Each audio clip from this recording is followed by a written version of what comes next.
தேசம் காப்போம் தமிழை வளர்ப்போம் மாநில மாநாடு மார்ச் 2 திருச்சி சிறுகனூர்.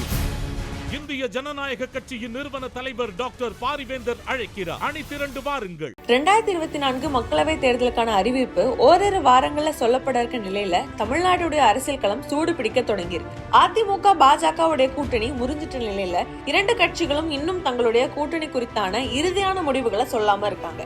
பாமக, தேமுதிக போன்ற கட்சிகளை பாஜக தங்கள் பக்கம் இழுக்க முயற்சி செஞ்சுட்டு இருந்தாலும் கூட அதிமுக கூட இருப்பது போல பலம் இருக்காதுன்னு நினைக்கிறதா சொல்லப்படுது. கடந்த 2021 சட்டமன்ற தேர்தலில் கூட அதிமுகவுடன் கூட்டணி அமைஞ்சதுனாலதான் பாஜக 4 இடங்கள்ல வெற்றி பெற்று சட்டமன்றத்துக்கு போக முடிந்தது அப்படின்ற கருத்துகளும் அரசியல் வட்டாரத்துல இருக்கு. அதிமுக பாஜகவுடன் கூட்டணி இல்ல என்பதுல உறுதியா இருந்தாலும் கூட பாஜக இன்னுமே அதிமுகவுடன் கூட்டணி அமைக்கிறதுல தீவிரமா தான் இருக்காங்க. சில தினங்களுக்கு முன்னாடி அமித்ஷா கூட கூட்டணிக்காக எங்கள் கதவுகள் திறந்தே உள்ளன பேசியிருந்தாரு. அதை தொடர்ந்து சமீபத்துல அண்ணாமலை நடத்திய என் மண் என் மக்கள் யாத்திரை நிறைவடையும் விழாவில் பங்கேற்ற பிரதமர் நரேந்திர மோடி தமிழ்நாட்டுல எம்ஜிஆரும் ஜெயலலிதாவும் தான் நல்லாட்சியை கொடுத்தாங்கன்னு பேசினாரு. இது அதிமுக கட்சியை தங்கள் பக்கம் இழுப்பதற்கான யுக்தியா இல்ல அதிமுக ஓட்டுகளை தங்கள் பக்கம் இழுக்க பாக்குறாங்களா பாஜகன்ற விவாதமும் அதே நேரம் எழுந்தது. எப்படி பார்த்தாலும் பாஜகவை பொறுத்த வரைக்கும் அதிமுக பத்தின ஒரு சாஃப்ட் சைடு தான் எடுத்து வராங்க. அது மட்டும் இல்லாம பிரதமர் தமிழகம் வரும் பொழுது கூட்டணி தலைவர்களை மேடை ஏத்திடுவேன்னு அண்ணாமலை சொல்லியிருந்தாரு.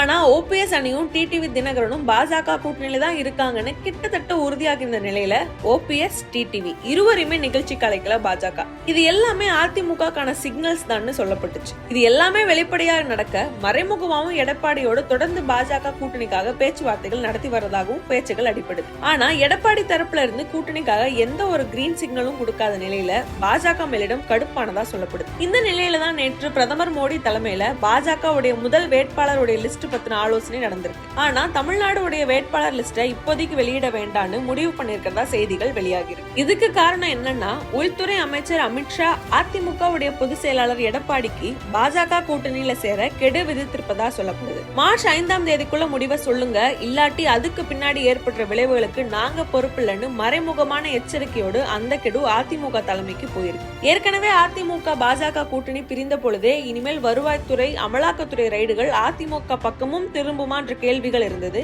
இப்ப இப்படி ஒரு கெடுவை பாஜக விதித்திருப்பதால தமிழ்நாடு அரசியல் களம் பரபரப்பாகியிருக்கு.